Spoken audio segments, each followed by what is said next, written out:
Welcome to the Believe in the Land podcast and show.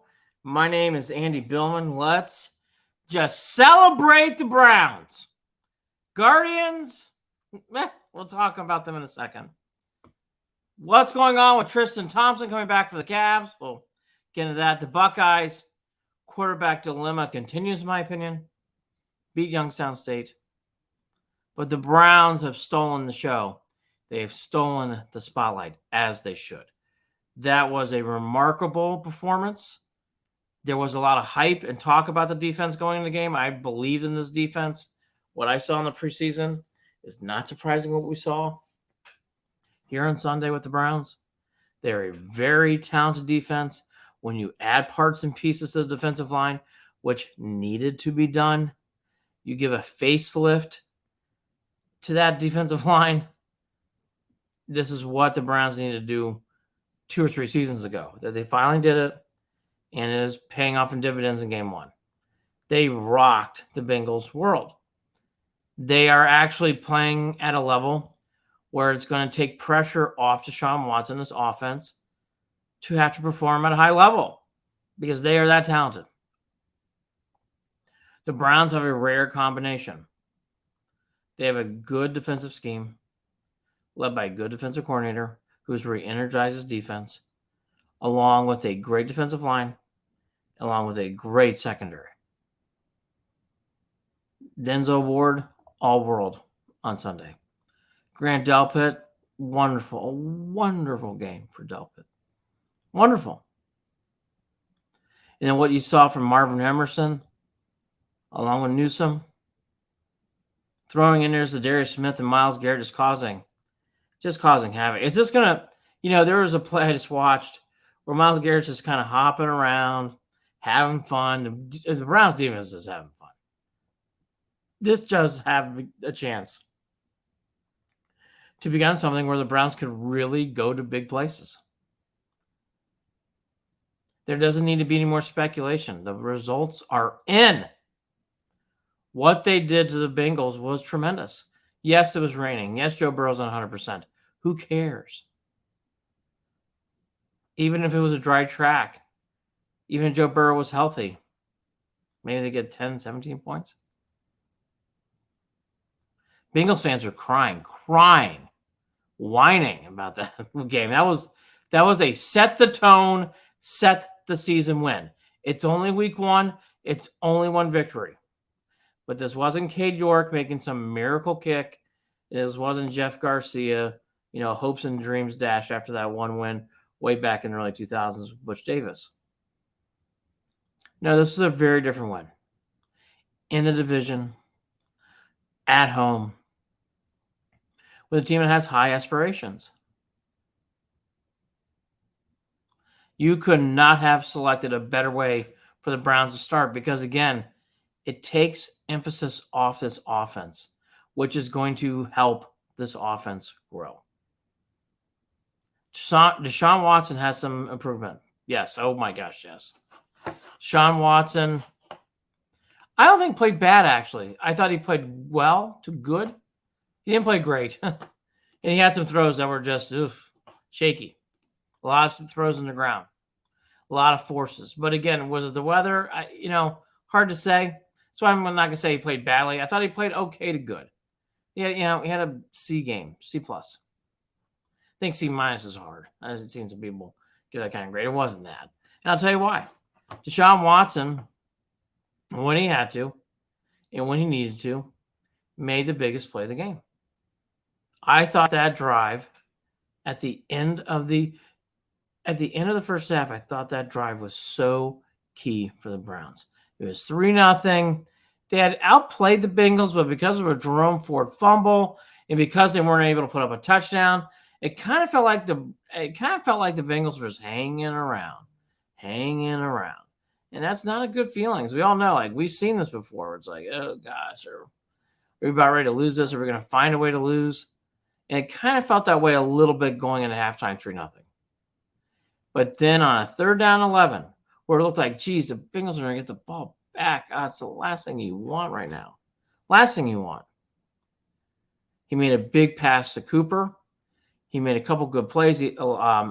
Elijah Moore made a play. And then they finally are able to score on a great play call by Deshaun Watson. He deserves credit for that. That was a gutty play, but it worked. Worked big time. Look, the offense in this game didn't have worldly stats, but they leaned on 24. They leaned on Watson to make a few key plays and calls. He made the touchdown pass when he had to.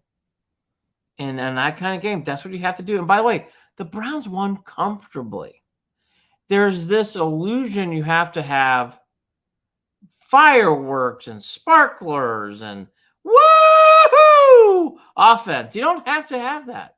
You can have a good offense that controls the game without having to put up 40-plus points or even 35 and up points. And the Browns have that kind of team right now. The Browns have a team with this defense where it's like, just do what you need to do to control the game, control the tempo, and get the W in the win column. Deshaun Watson does not have to win games by himself. Nick Chubb does not have to win games by himself. The defense can carry some of these games now. It's pretty clear. We all know there'll be a game or two where they're going to need their offense, and that's where they're going to lean on them. But the Browns have something so special here that they can rely on defense to win games. But I do think there's been too much scuttlebutt about how poorly Deshaun Watson played. I don't think Deshaun Watson played poorly. He had some throws that made your head scratch. He didn't play good. I'm not saying that either. He played okay. Played okay. But that drive at the end of the second quarter was very key in this game. It helped determine and gave momentum to the Browns. And then once Garrett, who made the finishing play, was the Garrett play. The Browns, which they weren't going to lose the game anyways at that point, made sure to put the final death blow in with the touchdown pass to Harrison Bryant. Watson scoring again from there. That was a complete team win. They controlled the game. They really beat up the Bengals. It's only week one. And yes, Stefanski and Myles Garrett and this team always perform well against the Bengals. But how could you not get excited after that win? The temptation of dreaming big is there, and it should be. To not have Myles Garrett to have to do everything by himself. To that ball-hawking cornerbacks. My gosh. You know, everybody picks on Andrew Berry for some of the draft picks. Juwan Jones, who we'll get to here in a second. And what we're seeing from Marvin Emerson, those guys can play. They can play. Very, very talented players. Very, very talented players. And again, the offense didn't go off. They didn't have to in this game. The second half, Bengals just couldn't move the ball at all. Even when they tried to throw to Newsome and Marvin Emerson, didn't go anywhere. And Delpit was just flying around the ball. And like I said, the Myles Garrett play was the finishing move. And then finally, not lastly, but finally, we have a field goal kicker. Dustin Hopkins, no question. 3 for 3, an extra point later. 10 points. That's what this team needed. Anybody miss Cade York? No. Cade who?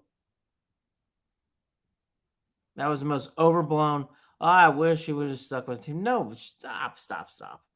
Hopkins proved his worth in gold because making those kicks made the game so much simpler. When you make field goal kicks with ease, it makes the game a lot more digestible. It makes the game simpler. He made the game easy. Hopkins' kicks were huge in this game, obviously. Huge. The Browns did not come out of this game unscathed. Juwan Jones is going to be the right tackle from here on out. Big shoes to fill. Browns are going to have to bring someone in. But Jones, so far, so good. I mean, he rated okay. He did an okay job. And back to Watson. It was pouring rain. Again, he's going to use his legs to win, which I'm okay with. I'm more than okay with. But Watson did what he had to do to win. And again, for people who want to criticize him and really crucify him, I would point to that drive at the end of the first half. That was a crucial drive, and he made the plays, and he led the team down the field to score. That was a crucial drive in this game. They don't score there. I don't think the game ends the way it did. It's a much tighter game, nerve-wracking. Big plays. Big drive by the Browns. Huge drive. If you want one other nitpicky thing, Jerome Ford played better as the game went on, but that fumble's nerve-wracking, and I'm not quite comfortable with him yet in this offense. Need to see more Jerome Ford before I say, yep, he's the guy. Not quite there yet. But enjoy this victory. Huge victory. And now the Browns have a rare chance of really simplifying the division. And what I mean by that is you go 2-0, you win a road game in Pittsburgh on Monday night, watch out. Now the Steelers are bruised. Hayward is not playing in that game. The elite defensive lineman for the Steelers. So the Browns are going to be playing a wounded animal with Watt going up against Jones. And Jones is going to have to be prepared. That's a tough matchup. Steelers are a lying, angry dog in this game. Browns have to be ready for the Steelers. Tough game. It's an interesting and exciting game to watch, but it's a tough game. That is walking into a bee's nest. That team is angry. They have to be pissed off. They played terribly against the Niners. Terribly. And they cannot afford to drop more games. Can't do it. Tough game. But is it possible to win this game? I'm actually saying yes, it is. And I don't know if I would have felt that way before the season. I do now. Exciting times. It's a great time to start off the season. Winning that game in Pittsburgh would be great. I don't like saying it's playing with house money. It's not playing with house money. You need to win that game, get a leg up on this division. You never know how the NFL season is going to go. Browns get the extra day. Monday Night Football. Pittsburgh. Join me at Yard House. Monday night in Westlake. Crocker Park. It'll be a lot of fun. Yard House. Crocker Park. Transitioning to the Buckeyes. Buckeyes did what they had to do against Youngstown State. I've come to this conclusion about the Buckeyes in this quarterback situation. McCord is going to be playing more because McCord is ready and more prepared to play at this level. The more talented quarterback is Devin Brown. Devin Brown has got the higher ceiling. Devin Brown has the ability to do more. But for this season and for expectations of winning big, Devin Brown's probably not going to get more than 8 or 9 wins. McCord does have a chance to maybe get to an elite level. And he has familiarity with Harrison. So because of that, I'm now understanding this quarterback dilemma. You kind of want to play Brown. You kind of want to start Brown, but Brown's just frankly not ready. I think you're going to see more McCord going forward. Because the Buckeyes do not have time to make a development play in Devin Brown. And that's somewhat of a concern, too, a little bit for me with Devin Brown. Sometimes these guys can just roll up and play, and Devin Brown's clearly not that quarterback. Buckeyes made the big plays. They finally got some Marvin Harrison Jr. going. He had a big day. Abuka had a big touchdown. Travion Henderson looked revised. And look, they didn't play a team that was going to compete with the Buckeyes. They have one more warm-up before they play the Irish. Western Kentucky is a lot tougher of an opponent. You can't sleep on Western Kentucky. They're in that Navy kind of world where you got to take them seriously. You got to execute, because if you don't, you could lose. Buckeyes should win, yes. But it's a nice warm-up. It's a nice tee-up to Ohio State. To Notre Dame. But the one thing I'll say is that for Ohio State and watching what I've seen so far, I'm not seeing anything yet that tells me they're able to take that quantum leap, that they're able to actually get to that next level. I'm not quite seeing that.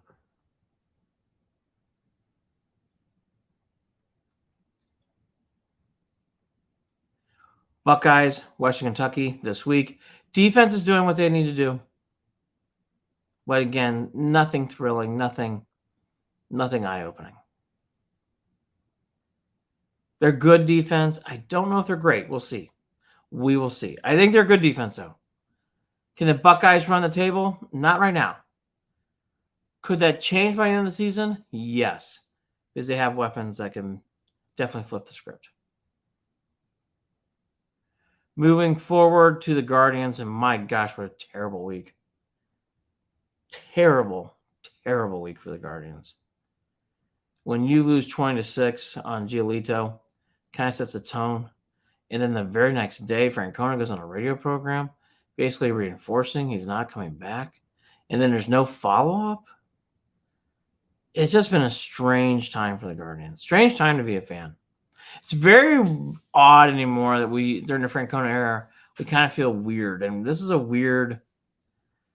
feel right right now as we're winding this season down. Guardians are getting bullied around right now on the West Coast. And that's not a good sign. The Guardians look like they're not checked out, but they look weak. They look frail. I thought the Angels kind of pushed them around, and we're taping this on Tuesday morning. Last night by the Giants, the Giants kind of pushed them around. They're starting to look a little frail. Guardians need to start flipping the script with their play. Yes, they're not making the playoffs, but these games, this is a young team. We need to start seeing some edge again. Last year's team had some edge. Not seeing that right now. And Emmanuel Clase, who's actually not having the worst year, is having a year of like boom or bust. And he had another bust last night on Monday night, blowing another save. Guardians just can't get momentum. And again, since that Francona back and forth what was going to happen, I'm retiring. It just kind of seems like the Guardians are kind of getting pushed around. In fact, I know they're getting pushed around. I thought the Angels pushed them around. The Giants in one game here pushed them around too. It's sad. We love the Guardians. We love Francona, but not going well.